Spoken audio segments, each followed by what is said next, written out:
Hey guys, how you doing? Uncle Bob here once again with another video, and today we're going to be looking at WWE Fastlane 2023 DVD review, and it's can't remember the exact date, but it came out in October, a couple of months back.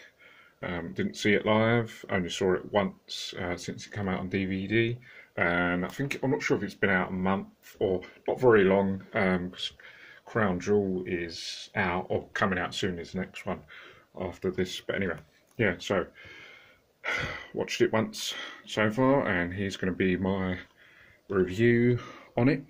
Now, let's actually do the artwork. Obviously, John Cena on the front of it.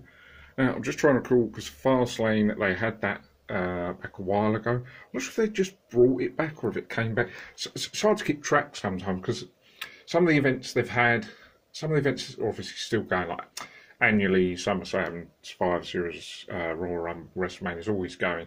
But some events start and they stop. Then sometimes they change the months of when the events are going to be going on.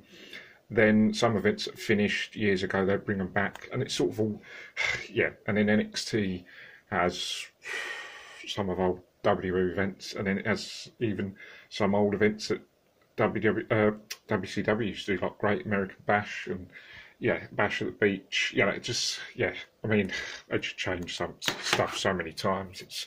But anyway, Fastlane, because I used to do Fastlane pay-per-views back in. Not this year, but a few years ago they used to do them annually in February, Fastlane. So yeah, strange being in October, but yeah, they just keep swapping events around. I don't know really why they need to do that, really, because the event itself, whatever it's like, they might as well just keep the same name. I don't know really why they need to keep changing the names of it, to be honest. But anyway, they do. But anyway, there's just gives a brief saying about what the matches are, and then the images there. Sky, obviously women's champion. Then Rollins and Nakamura through their match.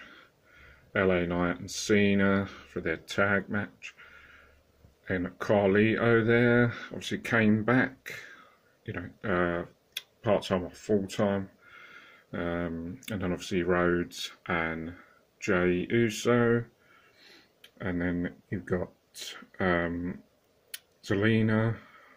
Rey Mysterio and Santos Escobar there in their match, and then obviously that image there, Charlotte, Oscar and Io Sky from their triple threat match, and then obviously there Jimmy Uso and Solo Sikoa. Yeah, so let's go through the matches now. This was in terms of it's standard, or I think it might have been less than the usual time. It's quite a bit short. It was a short event than usual. I think it's about an hour and a half. Might be an hour and 40, but it was around that area. Quite short. It wasn't anywhere near 2 hours. And there was only 5 matches on this event. I can't remember the last time they had 5 matches. I think they might have had 5 matches at Survivor Series, but usually the other pay-per-views, there's usually about 7 or 8. But on this, only 5 matches. Mainly top matches, or majority of them. But anyway, let's start. So the first match, obviously, was the tag team match for the Undisputed Tag titles, Raw and SmackDown Tag titles, between the defending champions, Judgment Day, Finn Balor and Damian Priest, against challengers Rhodes and Jey Uso. And again, I'm not going to tell you the result, because in case you haven't seen it and you want to see it, so I'm not going to give the result away. But now this was quite a good tag team match, I'd say. Was it better than average? I guess you could say. The thing is, sometimes I have these matches on Raw every week, and I guess you could say it was okay. It wasn't the best tag team match ever, but it was fun for what it was. All four men doing all their or quite a few signature moves, and there's a few good spots in there. And overall, it was okay, I'd say. And yeah, it was a good finish. I think I could say that, and yeah, and I think the result was a fair result. So there was that. The second match, I think the second match was the six-man tag between Street Profits and Lashley versus. Now, I think it was originally supposed to be, LWO, Latino World Order. I think it was. I'm not sure if it's supposed to be Escobar and who's the Toro and Joaquin Wild against them, but they Street Profits took out them two, so then it was left with just Ray and Escobar. So going into that match, it was just 2 against 3 basically, and they needed a partner urgently, and Carlito came in very briefly at the end and did about 4 moves. So I'm guessing at this stage WWE is just using them just briefly. Not great. Looking at it, I'm trying to see whether it's worth actually bringing back just for. Maybe they're just intended to do that, or maybe I'm not sure if it's going to turn into full time, and him just wrestling every week or just landing him. But he looked okay. Obviously, I think it's fair to say, well past Carlito's prime. When he used to, years ago, he was jumping all over the ring, doing springboard moves, and yeah. I think he's probably gone past that stage now because he's a lot more beefier, so he's a lot more grounded.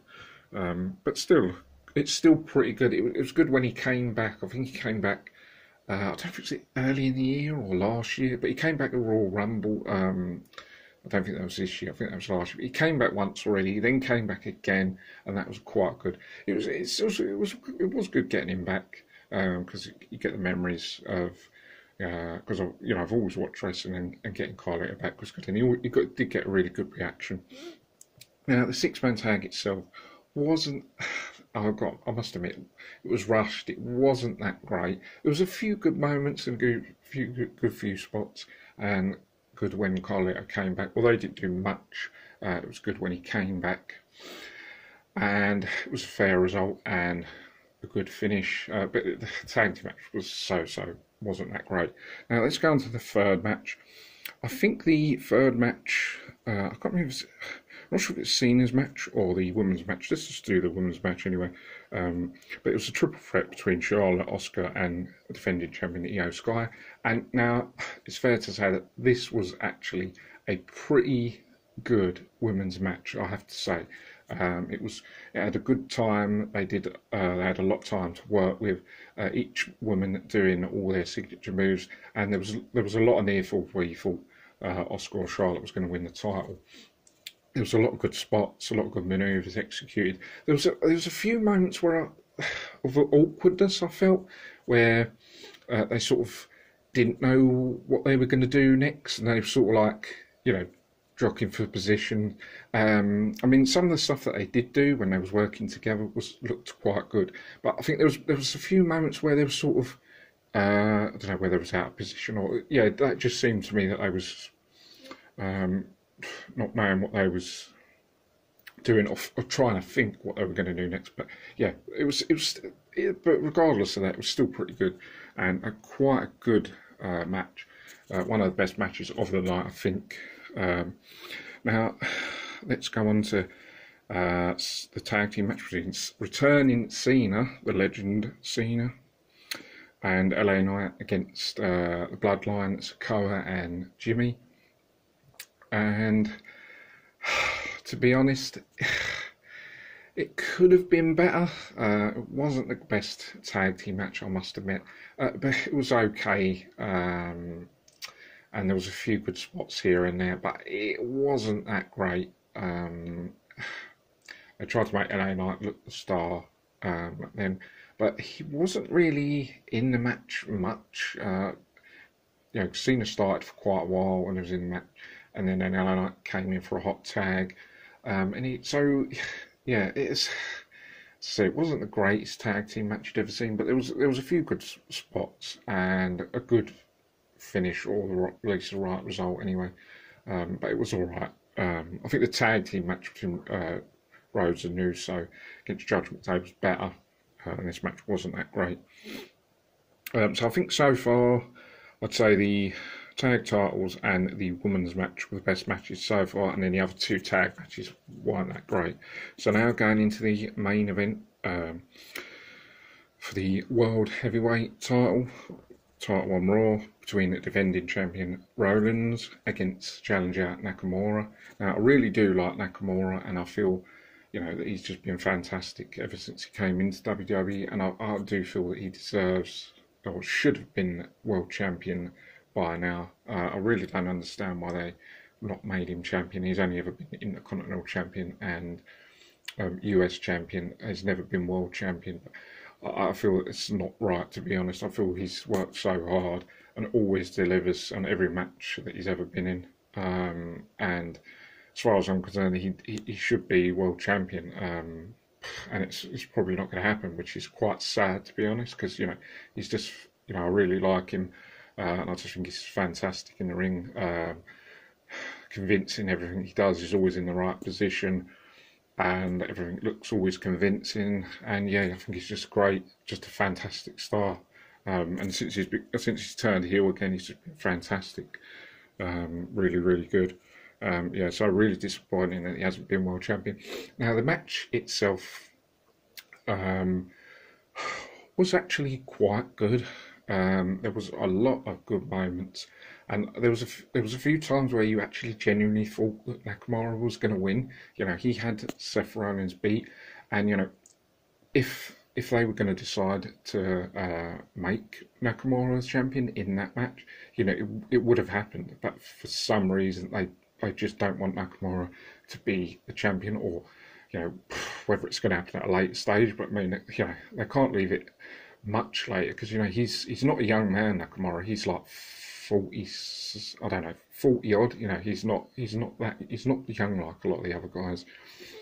So yeah, why he hasn't been champion, I can't understand. But there you go. But anyway, yeah, the match, Nakamura was fantastic as always, and Rollins was good as always as well. And yeah, it was a fun-filled match. Last man standing, I forgot to mention, where they was using weapons and stuff. And yeah, there was loads of good spots. Could it have been, as I said, it was good, but could it have been better? I think maybe in some areas it could have been, because there was a lot of stuff that you'd seen in Last Man Standings and hardcore matches before, where they were using like same old weapons and stuff. I mean, they tried hard. They did what they did. As I said, there was a few good spots, and the match was entertaining, to be fair, and it was good. But I think probably seen much better Last Man Standings, if I must be honest. I think there's been far better ones that have been done. But other than that, yeah. Now, I'd say overall, I'd give the event maybe 3.5 stars out of 5. That it being not incredible, but just average. Where a few stand-up matches were quite good, but the others being not great, and matches you probably would have seen on a Raw or SmackDown weekly basis. But as I said, yeah, for what it was pretty entertaining, and yeah, so I've watched it once so far. I'll watch it again a couple of times. But as I said, I like to do my reviews on it. I was actually supposed to do Payback, but I haven't picked that up yet. I'm planning to next month, as well as Crown Jewel. So next month I'll do the reviews on Payback, which should have been done last month, and Crown Jewel. I'll do those reviews next month when I get them. It's just been pretty hectic getting loads of stuff because it's been Christmas and I've had to get loads of stuff. But yeah, I thought I'd do my review on this. So guys, I'm going to wrap this up now. Hope you guys enjoy it. Don't forget to subscribe to the channel if you haven't done already. And I'll see you guys in the next video. Take care, bye for now. See you soon. Thanks for watching.